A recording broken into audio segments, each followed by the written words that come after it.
তারা জেনায় লিপ্ত হবে, তাদেরকে একদিন না একদিন ভিক্ষুক হতেই হবে, তার টাকা ধ্বংস হবেই। আমি অনুবাদক, মোহাম্মদ সাল্লাল্লাহু আলাইহি ওয়াসাল্লাম 1450 বছর পূর্বে এই কথা বলেছেন, আমি আপনাকে এটা শোনালাম। তিনি বলেছেন সুদ খেলে মানুষকে ভিক্ষুক হতেই হবে। ও কথা আল্লাহ বলেছেন, ইয়ামহাকুল্লাহুর রিবা ওয়া ইউরবিস সাদাকাত। আল্লাহ বলেন সুদ মানুষের টাকাকে কমিয়ে দেয় আর দান মানুষের টাকাকে বেশি করে। আমি 100 টাকা দিয়ে 110 টাকা নিলাম, বেশি তো হলো। আল্লাহ বলছেন সুদ মানুষের টাকাকে কমিয়ে দেয়। তাহলে একটু শোনো তো, এই ছেলে শোনো, আল্লাহ রাসূল বলছেন কেউ যদি মিথ্যা কসম করে ব্যবসা করে তাহলে তার ব্যবসা ধ্বংস হবেই। এই কাপড়টার দাম 500 টাকা, তুমি বললে এটা 1500 টাকা। কত টাকা? 1500 টাকা। আল্লাহর কসম এটা 1400 টাকায় কিনা আছে। তারপরে 1500 টাকা বিক্রি করলে, কাপড়টা কিনেছিল কত টাকায়? 500 টাকায়। এবারে এক কথা দিয়ে 1000 লাভ। আচ্ছা, আল্লাহর নবী বলছেন এরপরেও তোমার ব্যবসা ধ্বংস হবেই। তাহলে ধ্বংস হয় কি করে?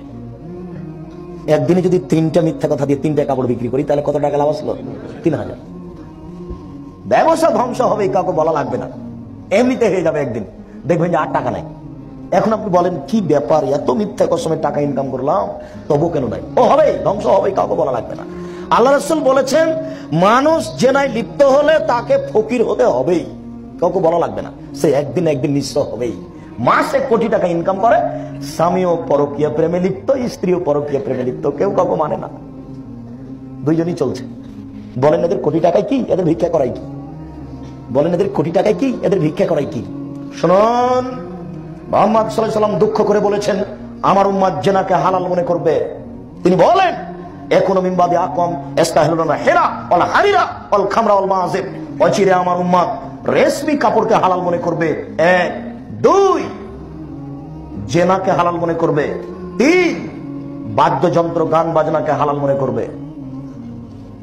আবু হুরায়রা রাদিয়াল্লাহু তাআলা আনহু বলেন রাসূল সাল্লাল্লাহু আলাইহি ওয়াসাল্লাম বলেছেন নেতৃত্ব শুরু হয়েছে নবী দিয়ে, দয়া দিয়ে, তারপরে নেতৃত্ব শুরু হয় খলিফা দিয়ে, দয়া দিয়ে, তারপরে নেতৃত্ব শুরু হয় জোর জার মুল্লুক তার, তারপরে নেতৃত্ব শুরু হয় নেতা সে হবেই। ওয়াতুয়ান জাবরিয়াতান ওয়া ফাসাদান ফিল আরজি, টাকা দিয়ে হলেও হত্যা করে হলেও যে কোনো মূল্যে সে নেতা হবেই। এই মানুষের চরিত্র হবে 5টা। 1 ইস্তাহিলুল হিরা ইস্তাহিলুল হারিরা, এরা রেশমি কাপড়কে হালাল মনে করবে। এই ছেলে দেখিও তোমার এমপি মন্ত্রী চেয়ারম্যান মেম্বারের জামা কাপড় হচ্ছে সিল্ক জাতীয়, দেখিও ওদের বাড়িতে যা, দেখিও ওদের চেয়ারের উপরে যে কাপড় হচ্ছে সেটা মখমল জাতীয় কাপড়, ওদের বিছানের চাদর হচ্ছে মখমল, আজকে যা দেখে নিও। 2 অল খুমরা, ওরা মদকে হালাল মনে করবে।